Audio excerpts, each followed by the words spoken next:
نستغفره ونؤمن به ونتوكل عليه ونعوذ بالله من شرور أنفسنا ومن سيئات أعمالنا من يهده الله فلا مضل له ومن يضلله فلا هادي له ونشهد أن لا إله إلا الله وحده لا شريك له ونشهد أن سيدنا ومولانا محمدا عبده ورسوله الذي أرسل إلى الناس كافة بشيرا ونذيرا وداعيا إلى الله بإذنه وسراجا منيرا أما بعد فقد قال الله تعالى في كلامه المجيد وفرقانه الحميد أعوذ بالله من الشيطان الرجيم بسم الله الرحمن الرحيم إن الذين يؤذون الله ورسوله لعنهم الله في الدنيا والآخرة وأعد لهم عذابا مهينا وقال تعالى في آية أخرى إنا أنزلناك شاهدا ومبشرا ونذيرا لتؤمنوا بالله ورسوله وتعزروه وتوقروه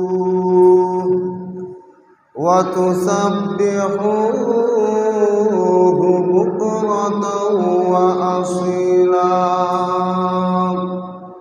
صدق الله العظيم وقال رسول الله صلى الله عليه وسلم من سب نبيا فاقتلوه وقال في حديث آخر لا يؤمن أحدكم حتى أكون أحب إليه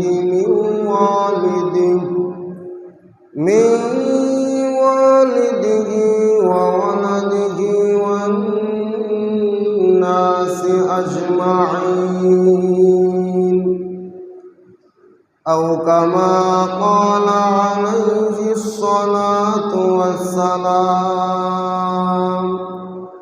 صلى الله على سيدنا ومولانا محمد وعلى آله وأصحابه وسلم إلهي देखा दे हमें दियार मदीना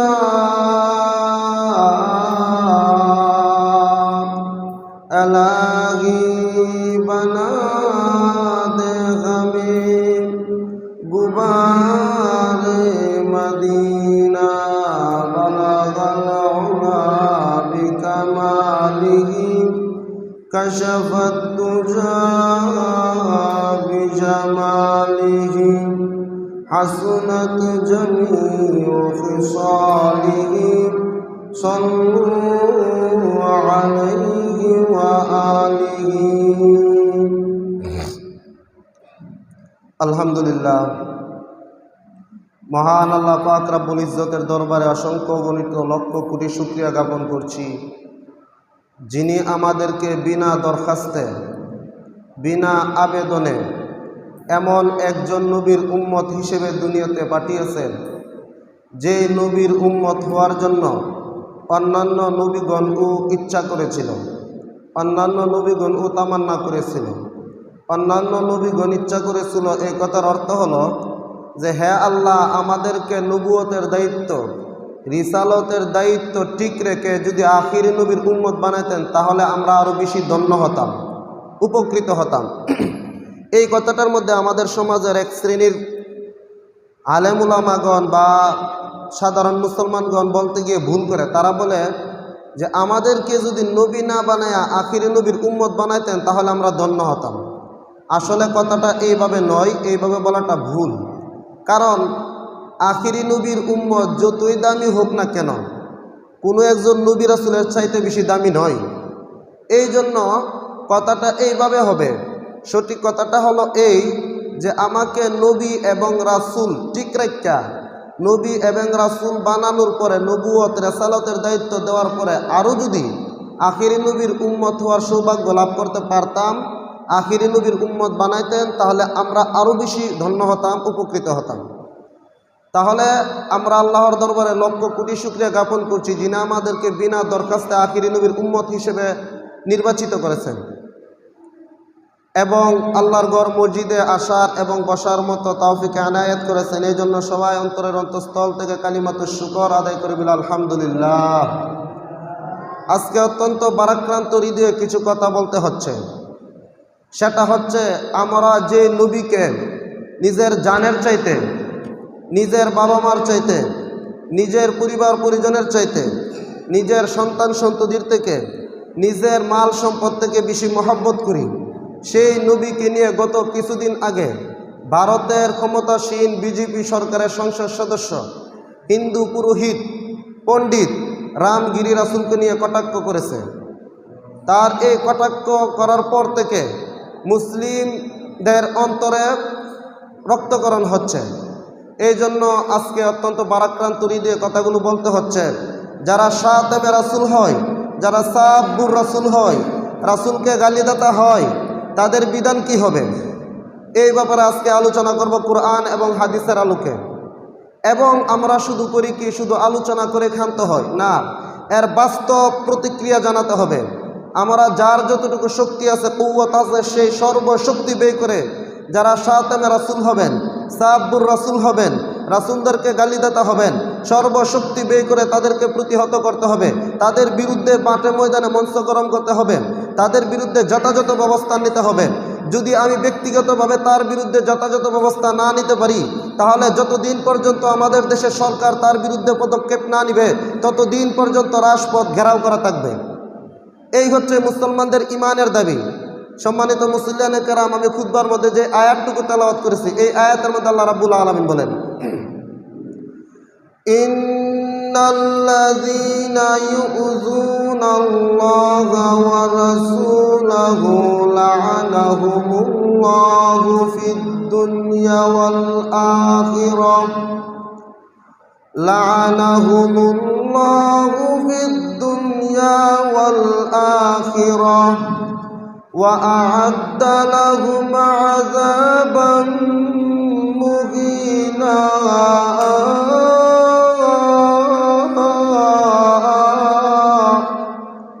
এই আয়াতের মধ্যে আল্লাহ রাব্বুল আলামিন বলেন, সূরাতুত তাওবা এর 57 নং আয়াত।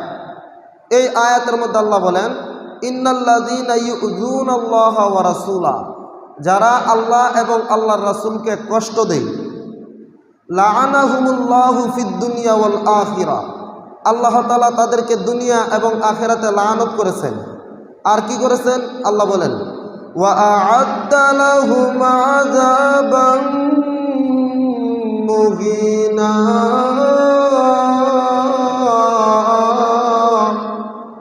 আল্লাহ আরো বলেন, আল্লাহ রাব্বুল আলামিন তাদের জন্য আযাবে মুহিন, লাঞ্ছনাদায়ক শাস্তির ব্যবস্থা করেছেন। তাহলে সম্মানিত মুসল্লানে কেরাম, আমরা এই আয়াতের আলোকে বুঝতে পারলাম, যারা শাতমে রাসূল হবে, সাব্বুর রাসূল হবে, রাসূলকে নিয়ে কটাক্ষ করবে, রাসূলকে নিয়ে গালি দিবে, আল্লাহ রাব্বুল আলামিন তাদের বিরুদ্ধে বলতেছেন যে আল্লাহ রাব্বুল আলামিন তাদেরকে দুনিয়াতে আখিরাতে উভয় জায়গার মধ্যে লানত করেছেন এবং তাদের পরকালে তাদের লাঞ্ছনাদায়ক ঠিকানা হবে, শাস্তির ব্যবস্থা করা হবে। তাহলে এই আয়াতের মধ্যে হারাম প্রমাণিত হয়েছে। আল্লাহ এবং আল্লাহর রাসূলকে গালি দেওয়া যাবে না, আল্লাহ এবং আল্লাহর রাসূলকে নিয়ে কটাক্ষ করা যাবে না। রাসূলের শারীরিক কোনো প্রকার দুষ্ত্রুটি বের করলে সমস্ত ফুকাহায়ে কেরামের ঐক্যমতে সে কাফের কাফের কাফের হয়ে যাবে। তাহলে আমরা বুঝতে পারলাম, যেই ব্যক্তি রাসূলুল্লাহ সাল্লাল্লাহু আলাইহি ওয়াসাল্লামের শান মানের ব্যাপারে, রাসূলুল্লাহ সাল্লাল্লাহু আলাইহি ওয়াসাল্লামের আকাশচুম্বী জনপ্রিয়তা, রাসূলুল্লাহ সাল্লাল্লাহু আলাইহি ওয়াসাল্লামের আকাশচুম্বী শান মানের বিষয়ে কেউ যদি কটাক্ষ করে, তাহলে এই দুনিয়াতে তার কোনো বেঁচে থাকার অধিকার থাকবে না। কারণ অন্য আয়াতে আল্লাহ রাব্বুল আলামিন বলেন, আন-নাবিয়্যু আওলা বিল মুমিনিনা মিন আনফুসিহিম। এই আয়াত আল্লাহ রাব্বুল আলামিন বলেন, আন-নাবিয়্যু, নবী মুহাম্মদুর রাসূলুল্লাহ সাল্লাল্লাহু আলাইহি ওয়াসাল্লাম, আওলা বিল মুমিনিনা মিন আনফুসিহিম, মুমিনদের জন্য, মুমিনদের জানের চাইতেও নবী সাল্লাল্লাহু আলাইহি সাল্লাম বেশি প্রিয়, বেশি নিকটবর্তী। তাহলে যেই নবী আমার জানের চাইতে বেশি প্রিয়, যেই নবী আমার মা বাবার চাইতে বেশি প্রিয়, যেই নবী আমার পরিবার পরিজন সন্তান সন্ততি থেকে বেশি প্রিয়, যেই নবী আমার মাল সম্পদ সব থেকে বেশি প্রিয়, সেই নবীকে যদি কেউ গালি দেয়, তাহলে আমি যেরকমভাবে আমার নিজের ব্যাপারে গালিকে সহ্য করতে পারি না, যদিও সহ্য করে নেই করতে পারবো, যদিও মেনে নিতে পারবো, কিন্তু নবীর সম্মান সবার উপরে হওয়ার কারণে তার সম্মানকে নিয়ে যদি কেউ চিনিমিনি খেলতে চায়, তার সম্মানকে নিয়ে যদি কেউ কটাক্ষ করে, তাকে নিয়ে যদি কেউ ছোট বানাতে চায়, হেয় করে, তাহলে তাকে আল্লাহর দুনিয়াতে বেঁচে থাকার কোনো অধিকার দেওয়া যাবে না। রাসূলুল্লাহ সাল্লাল্লাহু আলাইহি সাল্লাম পরিষ্কার হাদিসে বলেছেন, মান সাব্বা নাবিয়্যান ফাকতুলুহু, যেই ব্যক্তি নবীকে গালি দিবে, সে যেই নবী হোক, আদম হোক, ঈসা হোক, মুসা হোক, ইব্রাহিম হোক আলাইহিমুস সালাম, তারা হোক, তাদেরকে নিয়ে যদি কেউ গালি দেয়, তাহলে এই দুনিয়াতে বেঁচে থাকার অধিকার তাদের থাকে না। আইম্মে আরবা, ইমাম আবু হানিফা, ইমাম শাফিঈ, ইমাম মালিক, ইমাম আহমদ ইবনে হাম্বল, ওনাদের সকলের ফতোয়া, যারা নবীকে গালি দিবে তারা কাফের হয়ে যাবে, তাদেরকে হত্যা করা ওয়াজিব, তাদেরকে এই দুনিয়াতে বেঁচে থাকার কোনো অধিকার দেওয়া যাবে না। যদিও ইমাম আবু হানিফা রাহিমাহুল্লাহ এর মাযহাবে একটু শিথিলতা প্রদর্শন করা হয়েছে। শাইখুল ইসলাম ইবনে তাইমিয়া রাহিমাহুল্লাহ বলেন, যারা শাতমে রাসূল হবে, রাসূলকে গালি দিবে, রাসূলকে নিয়ে কটাক্ষ করবে, রাসূলের কোনো বিধিবিধানকে নিয়ে, রাসূলের কোনো শারীরিক বিষয় নিয়ে কটাক্ষ করবে, তার ঈমান থাকবে না, তাকে হত্যা করা ওয়াজিব ওয়াজিব ওয়াজিব, তাকে চুল পরিমাণ ছাড় দেওয়া যাবে না। তাহলে বুঝতে পারলাম, যারা রাসূলুল্লাহ সাল্লাল্লাহু আলাইহি সাল্লামকে নিয়ে কটাক্ষ করবে, গালি দিবে, বিরূপ মন্তব্য করবে, তাদের বিরুদ্ধে অ্যাকশন নেওয়া ওয়াজিব। তবে ইমাম আবু হানিফা রাহিমাহুল্লাহর মাযহাবে, হানাফি মাযহাবে বলা হয়েছে, যদি সে আন্তরিকভাবে তওবা করে, অর্থাৎ শুধু মুখে মুখে এরকম গালে দিলে তাপ্পড় দিলাম আর তওবা করে নিলাম, এটা নয়, আন্তরিকভাবে তওবা করবে, জনসম্মুখে তওবা করবে যে আমি যা করেছি ভুল করেছি, তাহলে ইমাম আবু হানিফা রাহিমাহুল্লাহ এর মতে যদি আন্তরিকভাবে তওবা করাটা প্রমাণিত হয়, তাহলে তার তওবা কবুল করা হবে। তাকে সাময়িক সময়ের জন্য তওবা কবুল করা হলে তওবা যদি করে তাহলে তাকে মাফ করা হবে। আর না হয় আর কোনো মাযহাবে তাকে এরকম সুযোগ নাই। কারণ কি, রাসূলুল্লাহ সাল্লাল্লাহু আলাইহি ওয়াসাল্লামকে তো এই গালি দিলে এত কঠোর পদক্ষেপ কেন নিতে হবে? কারণ রাসূলুল্লাহ সাল্লাল্লাহু আলাইহি ওয়াসাল্লাম এমন একজন মহামানব যার দাম আমার নিজের জানের চাইতে বেশি। কারণ আমি আমার নিজের জানেরও মালিক না। আমি যদি পাহাড়ের উপর উঠে ঝাঁপ দিয়ে আত্মহত্যা করি, আমি যদি ছাদের উপর উঠে লাফ দিয়ে আত্মহত্যা করি, তাহলে এটা আমার জন্য জায়েজ হবে না। কারণ আমার জানের মালিক আমি না। কিন্তু এই জায়গার মধ্যেই হাকিমুল উম্মাত আশরাফ আলী থানভী রাহিমাহুল্লাহ এই আয়াতের তাফসীর বলেন, আন-নাবিয়্যু আওলা বিল মুমিনিনা মিন আনফুসিহিম, নবী হচ্ছে মুমিনদের জানের চাইতেও প্রিয়, মুমিনদের জানের চাইতেও নিকটবর্তী।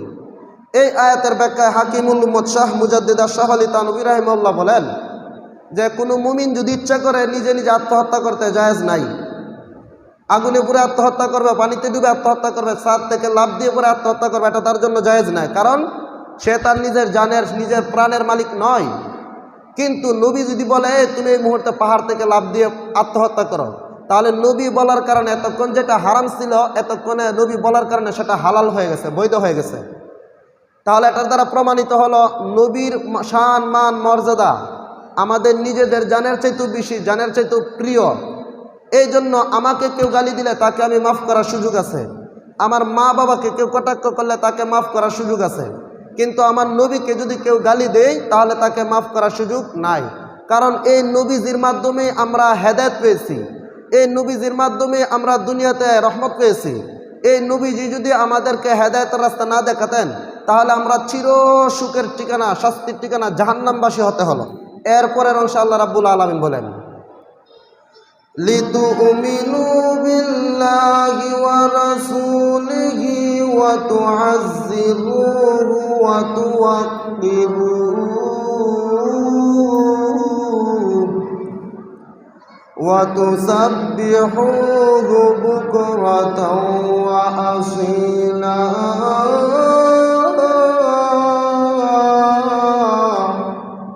এই আয়াতের মধ্যে আল্লাহ রাব্বুল আলামিন বলেন, লিতুমিনু বিল্লাহি ওয়া রাসূলি, আমি রাসূলকে পাঠিয়েছি যেন তোমরা রাসূলের মাধ্যমে আল্লাহর প্রতি ঈমান আনো এবং রাসূলের প্রতি ঈমান আনো।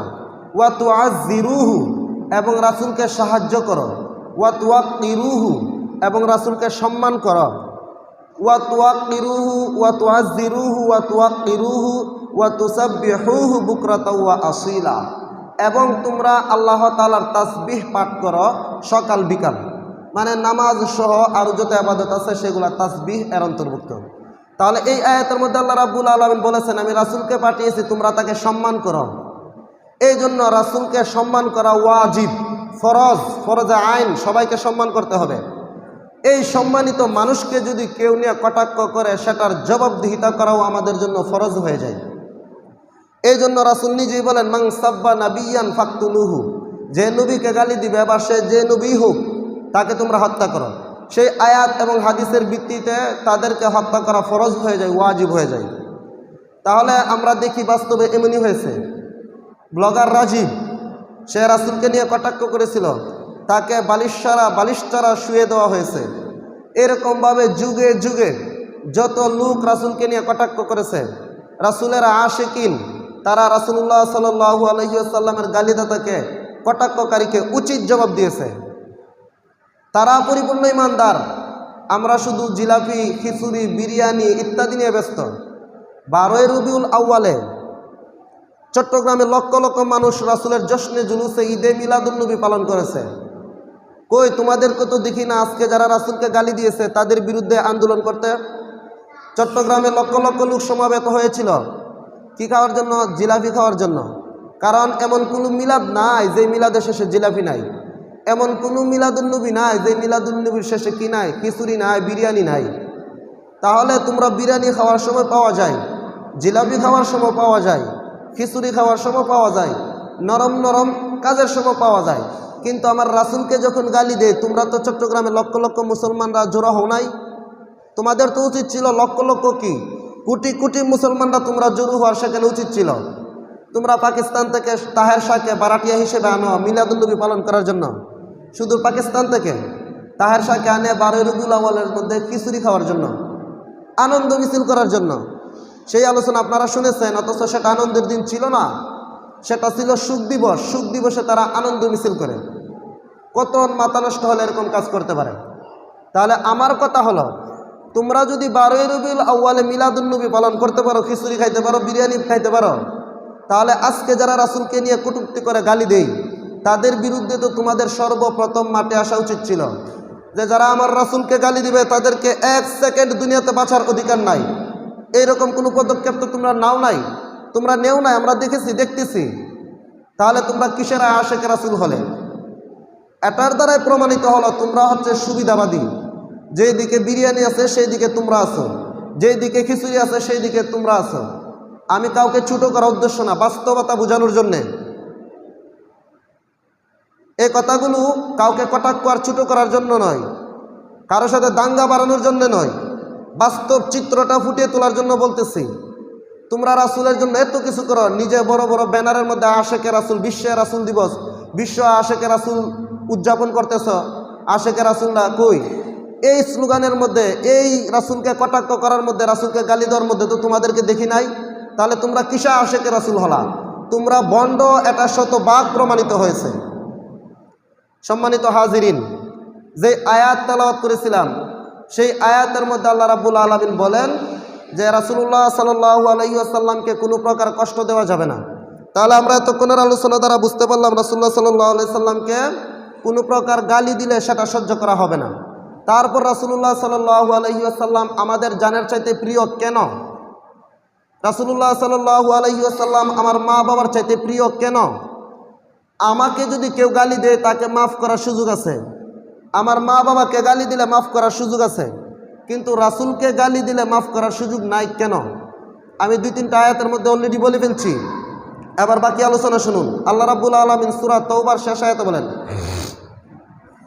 লাকাদ জাআকুম রাসূলুম মিন আনফুসিকুম আজিজুন আলাইহি মা আনিতুম হারিসুন আলাইকুম বিল মুমিনিনা রাউফুর রাহিম।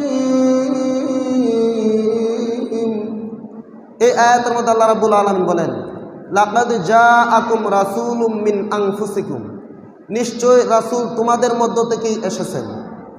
রাসূল আমাদের মানব বংশ থেকে এসেছেন। রাসূল এমন না ফেরেশতাদের থেকে এসেছেন, রাসূল এমন না জিন্নাত থেকে এসেছেন, রাসূল আমাদের মানবকুল থেকেই এসেছেন। লাকাদ জাআকুম রাসূলুম মিন আনফুসিকুম আজিজুন আলাইহি মা আনিতুম। রাসূল কেমন? আল্লাহ রাব্বুল আলামিন বলতেছে মুহাম্মদুর রাসূলুল্লাহ তোমাদের জন্য এমন, আজিজুন আলাইহি মা আনিতুম, তার জন্য সেটা কষ্টকর হয় যেটা তোমাদের জন্য কষ্টকর হয়। আমাদের জন্য যেটা কষ্টকর হয় রাসূলের জন্য সেটা কষ্টকর হয়। তাহলে আয়াতের এই অংশ দ্বারা বুঝতে পারলাম রাসূল আমাদের প্রতি কত দয়ালু। আমার জন্য যেটা কষ্টকর হয় অনেক সময় আমার মা বাবার জন্য সেটা কষ্টকর হয় না। আমার জন্য যেটা কষ্টকর হয় আমার পরিবার পরিজনের জন্য সেটা অনেক সময় কষ্টকর হয় না, নাও হতে পারে। কিন্তু আল্লাহ বলেন তোমাদের জন্য যেটা কষ্টকর আমার রাসূলের কাছে সেটা কষ্টকর মনে হয়। তোমাদের জন্য যেটা কষ্ট লাগে, বিরক্তকর লাগে, আমার রাসূলের জন্য সেটা কষ্টকর বিরক্তকর মনে হয়। এই আয়াতের মধ্যে আল্লাহ পরিষ্কার ঘোষণা দিয়েছে রাসূলুল্লাহ সাল্লাল্লাহু আলাইহি সাল্লাম কেমন তোমাদের জন্য দয়ালু, কেমন রহমলা।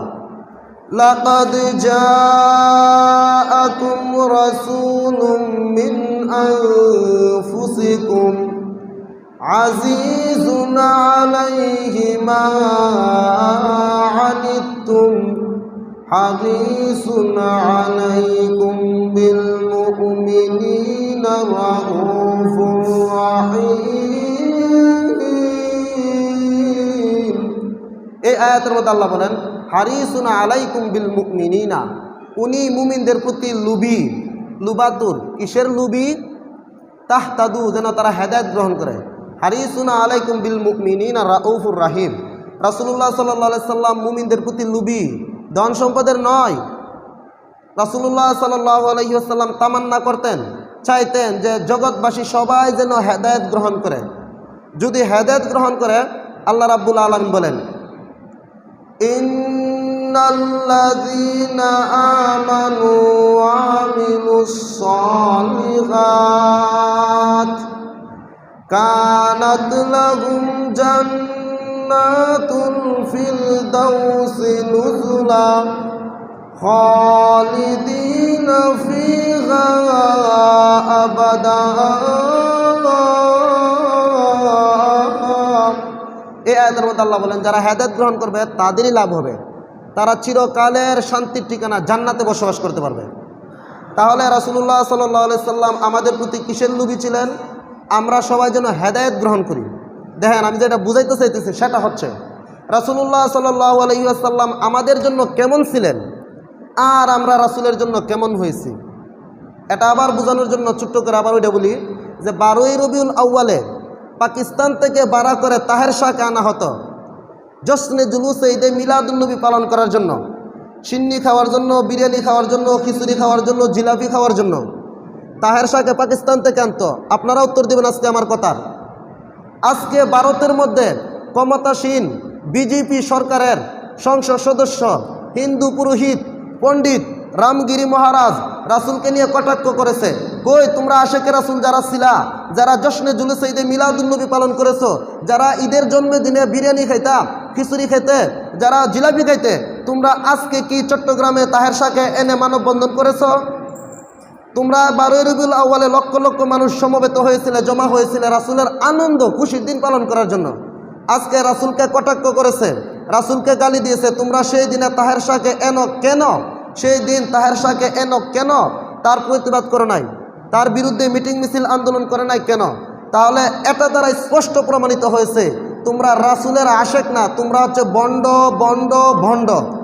তোমরা কিছু পুঁজি পাওয়ার জন্য, কিছু সুযোগ সুবিধা পাওয়ার জন্য, তোমাদের পকেট গরম করার জন্য তোমরা রাসূলের নাম বিক্রি করে মানুষের কাছে তোমরা টাকা হাদিয়া তুফা গ্রহণ করো। যদি তোমরা বাস্তবে আশেকে রাসূল হতা, সর্বপ্রথম তোমরা ভারতের সেই রামগিরি মহারাজের বিরুদ্ধে প্রতিবাদ করার জন্য তোমরা সর্বপ্রথম মাঠে ময়দানে ঝাঁপিয়ে পড়তা। তোমাদেরকে বিরিয়ানি খাওয়ার সময় দেখি, কিন্তু রাসূলকে নিয়ে কেউ কটাক্ষ করে সেই সময় দেখি না।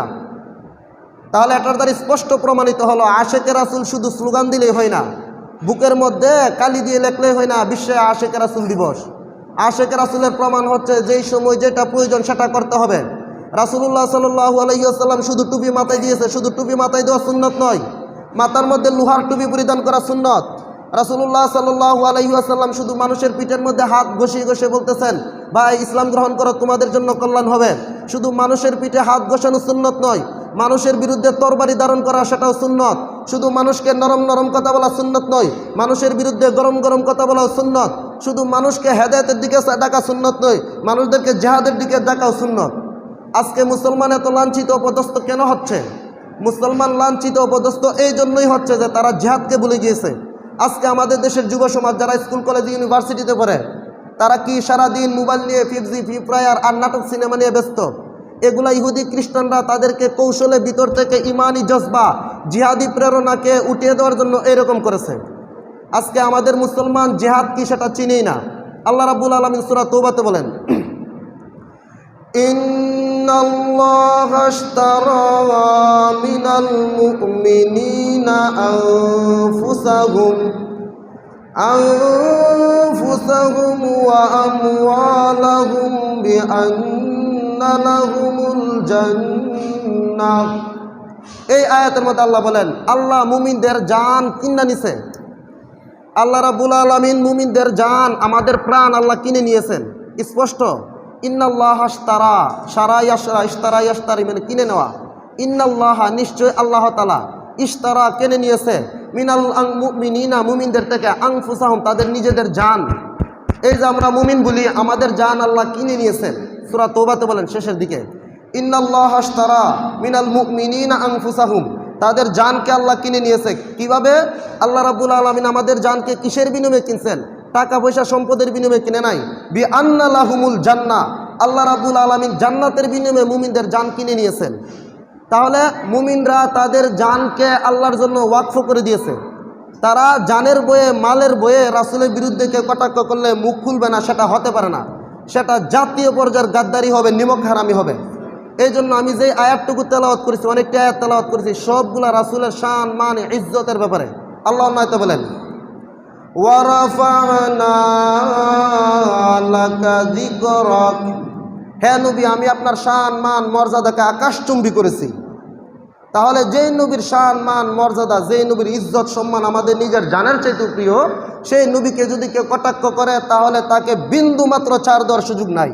আমার নিজেকে গালি দিলে ছাড় দেওয়ার সুযোগ আছে, রাসূলকে গালি দিলে ছাড় দেওয়ার সুযোগ নাই। চারো মাযহাবের চারো ইমাম একমত, তাদেরকে হত্যা করা ওয়াজিব। শাইখুল ইসলাম ইবনে তাইমিয়া রাহিমাহুল্লাহ বলেন তাকে তওবার দেওয়ার সুযোগ করে দেওয়া হবে না। তাহলে আমাদের হানাফি মাযহাবে যদি খাঁটি অন্তরে তওবা করে তাকে ছেড়ে দেওয়ার একটু সুযোগ আছে। সম্মানিত উপস্থিতি, যেটা বলতেছিলাম সেটা হচ্ছে কিছুদিন আগে ভারতের মধ্যে বিজেপি সরকার, ক্ষমতাসীন সরকার, বিজেপি সরকারের একজন সংসদ সদস্য, সে হচ্ছে হিন্দু পুরোহিত পণ্ডিত রামগিরি মহারাজ আমার রাসূলকে নিয়ে কটাক্ষ করেছে। সুতরাং আমাদের যারা আমরা মুমিন দাবি করি, আমাদের সবার উচিত আমাদের যার যার তরফ থেকে যার যার শক্তি সামর্থ্য অনুযায়ী সেটার প্রতিবাদ করা। যদিও আমরা অন্য কিছু না করতে পারি তাহলে কমপক্ষে অন্তর থেকে এটাকে ঘৃণা করতে হবে, প্রতিবাদ করতে হবে।